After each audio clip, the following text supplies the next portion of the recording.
بسم الله الرحمن الرحيم. يا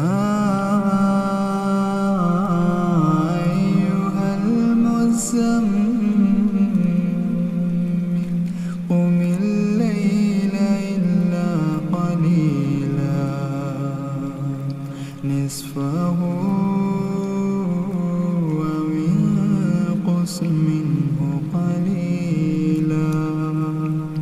أو زد عليه ورتل القرآن ترتيلا إنا سنلقي عليك قولا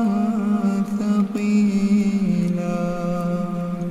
إن ناشئة الليل هي أشد وطئا وأقوم قيلا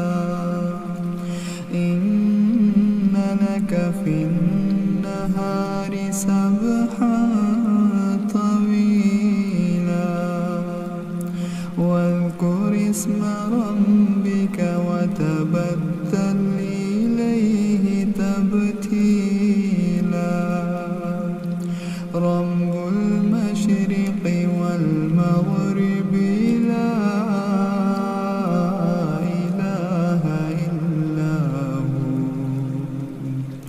لا إله إلا هو فاتخذه وكيلا واصبر